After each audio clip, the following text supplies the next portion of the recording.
नमस्कार। ST online टिभीका लागि तयार पारिएको दृष्टिकोण समाचारमा हार्दिक स्वागत छ। म पुष्पा धामी। समाचारको सुरुमा आजका मुख्य हेडलाइनहरू। दार्चुलामा 7 अर्ब 40 करोडको लगानीमा 40 मेगावाटको अफर चमेलिया बन्ने। बडा दशैंको पहिलो दिन आज घट स्थापना घरमा दशैंको जमरा राखियो। अरू वर्ष जस्तै मनाउन नपाउँदा स्थानीय निराश। 39 करोड 55 लाख लागतमा मुरै निम्ठा विनायक सडक निर्माण हुँदै। र दार्चुलाका 4 सहित 3167 जनामा कोरोना संक्रमण पुष्टि। दृष्टिकोण समाचारको साथमा राम्रो भनेकै राजेश सिलाइ centre, ladies and gents specialist, सुरक्षित घर, आरामदायी फर्निचर, छिप्लकेदार फर्निचर उद्योग एन्ड सप्लायर्स। दार्चुला डेरी, सबैको पहिलो रोजाई। गोरस खानुस्, स्वस्थ रहनुस्। अब ह्याप्पी बर्थडे एके बेकरीको साथमा तपाईको जन्मोत्सव सुखद रहोस्। All in one mobile repairing and training centre, नामै काफी छ। विजयादशमी तथा शुभ दीपावली 2077 सालको पावन अवसरमा देश तथा विदेशमा बस्नुहुने समस्त नेपाली दाजुभाइ तथा दिदीबहिनीहरूको सुस्वास्थ्य, दीर्घायु एवं उत्तरोत्तर प्रगतिको हार्दिक मङ्गलमय शुभकामना व्यक्त गर्दछौँ। फेभरेट मिडिया परिवार खलङ्गा दार्चुला। अब समाचार विस्तारमा। दार्चुलाको मार्मा गाउँपालिकामा 7 अर्ब 40 करोडको लगानीमा 40 मेगावाटको अफर चमेलिया हाइड्रो पावरको शिलान्यास गरिएको छ।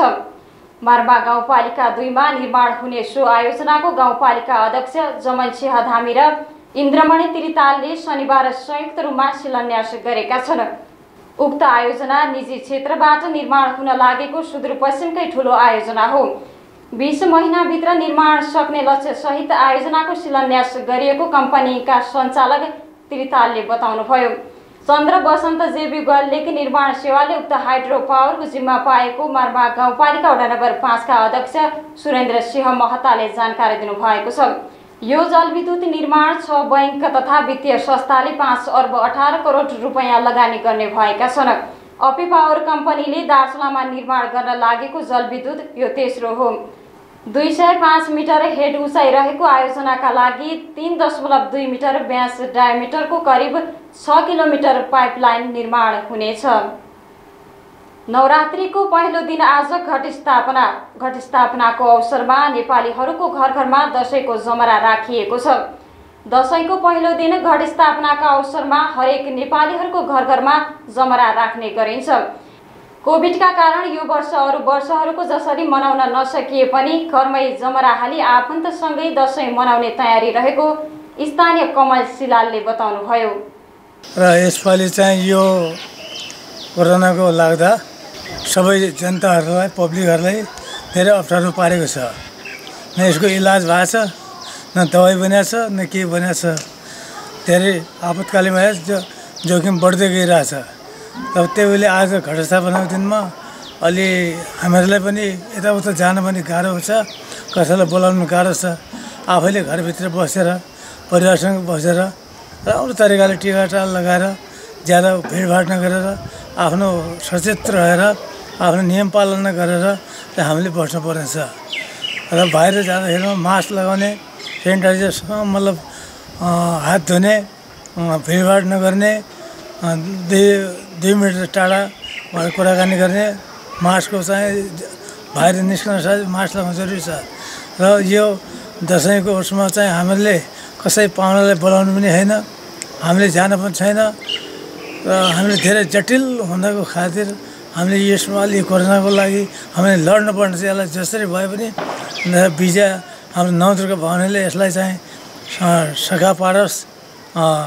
यो बिमारी सबै जनतालाई खुसियाली राखोस् र यसपालि नभए भने अर्को दशैंमा चाहिँ राम्रो होस् र भन्ने मेरो शुभकामना। बिहानै नित्य कर्म गरी नजिकैको नदी वा चोखो स्थलबाट बालुवा वा माटो ल्याई गाईको गोबरले लिपोत गरिएको कोठामा वा दशैं घरमा जमरा रोप्ने गरिन्छ।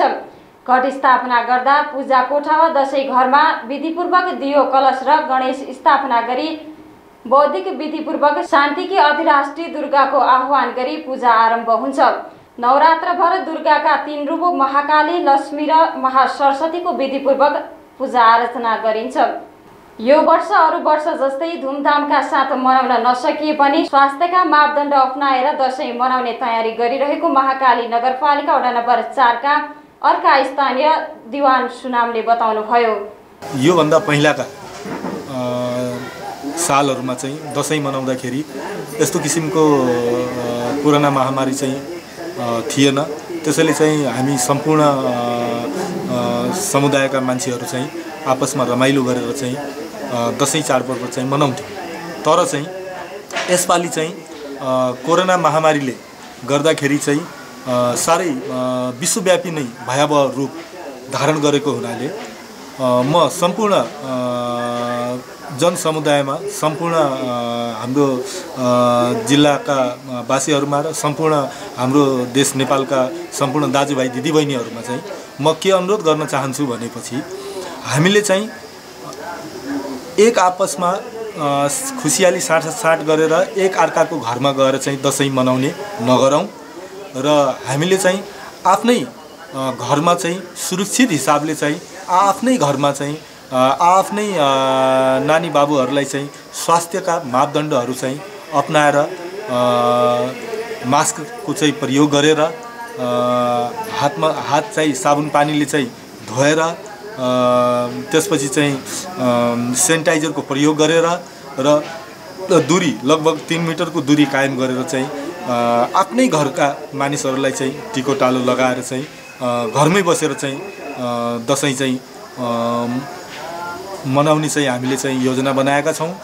दार्चुलाको शैलेशिखर नगरपालिका वडा नम्बर 6 मिलमिलीमा शहरी स्वास्थ्य इकाइ सञ्चालनमा आएको छ। शनिबार नगर प्रमुख अमरसिंह धामीले एक कार्यक्रमका बीच उक्त स्वास्थ्यको इकाइको उद्घाटन गरेका हुन्। कार्यक्रममा बोल्दै प्रमुख अतिथि तथा नगर प्रमुख धामीले निकट भविष्यमा यस इकाइबाट प्रसूति गृह स्थापना गर्ने प्रतिबद्धता समेत गरेका छन्। स्वास्थ्यमा सबैको पहुँच पुगोस् भन्ने उद्देश्यका साथ आज स्वास्थ्य केन्द्र स्थापना गरेको र स्वास्थ्य क्षेत्रमा सुधार आउने अपेक्षा समेत गरेका छन्। कार्यक्रममा विशिष्ट अतिथि तथा वडा नम्बर 7 का वडा अध्यक्ष जयानन्द जोशी, जिल्ला समन्वय समिति सदस्य जयराज विष्ट, वडा नम्बर 6 का वडा अध्यक्ष गोपाल सिंह धामी लगायत अन्य पदाधिकारीहरूको सहभागिता रहेको थियो। दृष्टिकोण समाचारमा एकैछिन व्यापारिक विश्राम।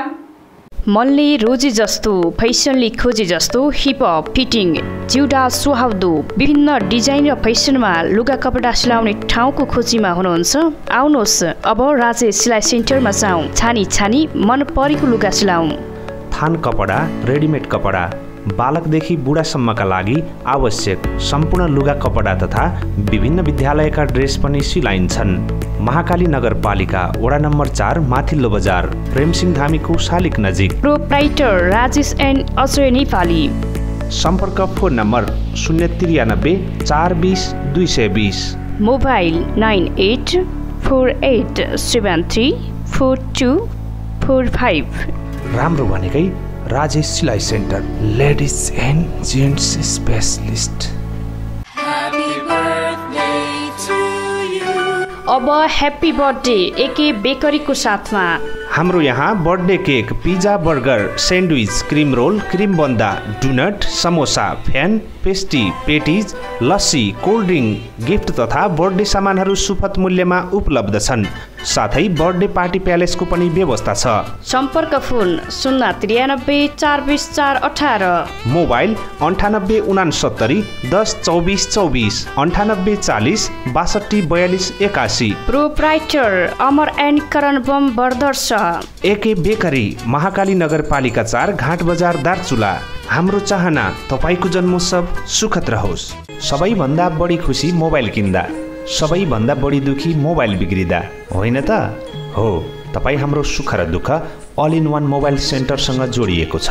जुनसुकै ब्रान्डका नयाँ मोबाइल किन्न परेमा वा जस्तोसुकै बिग्रेको मोबाइल मर्मत गर्नु परेमा हामीलाई सम्झनुहोस्। साथै हामी मोबाइल मर्मतको तालिम पनि दिन्छौँ। All in one mobile repairing and training centre, Mahakali नगरपालिका 4 राष्ट्रिय वाणिज्य बैंक जाने बाटोमा।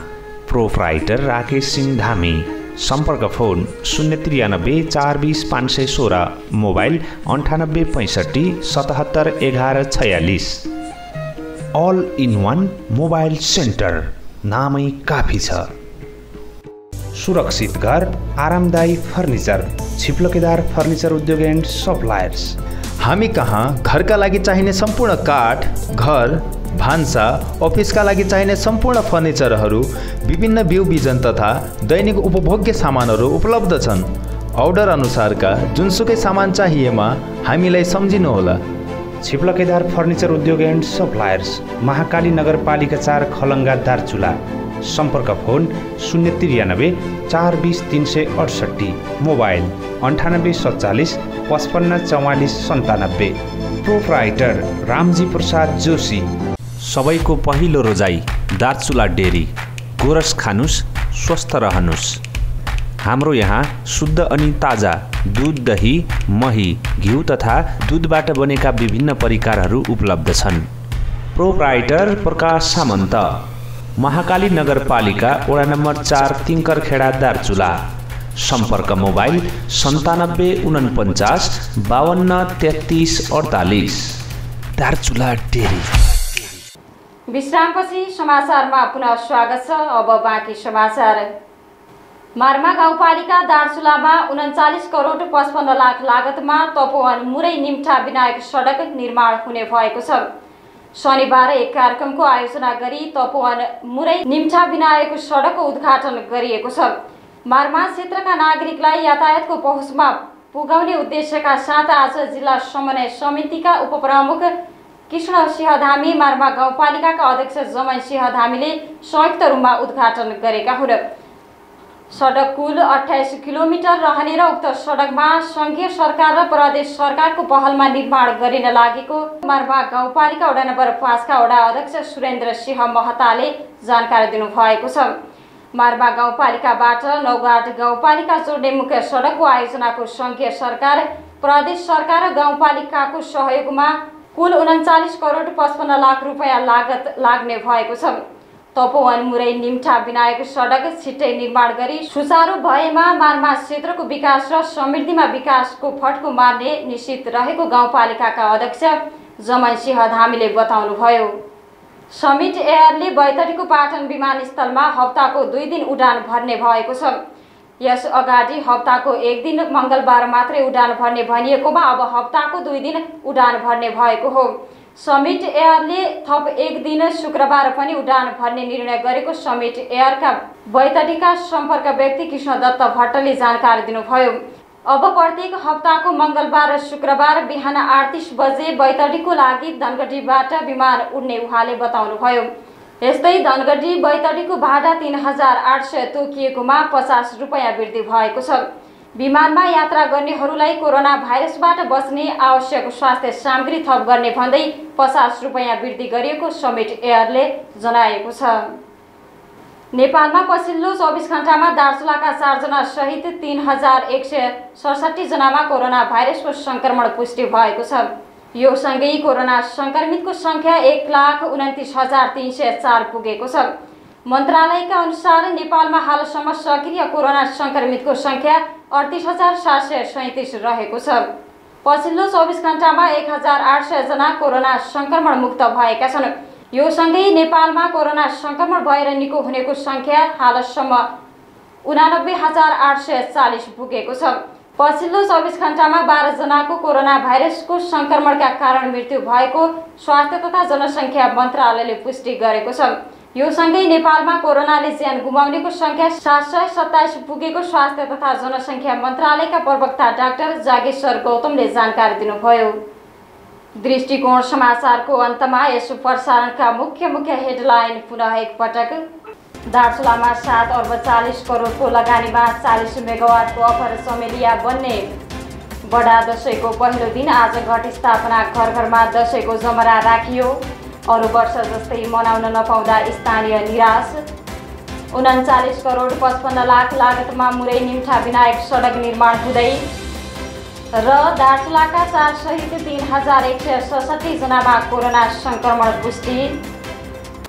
दृष्टिकोण समाचार सकियो। समाचारबाट हाम्रो सम्पूर्ण युनिट बिदा हुन्छौँ। नमस्कार।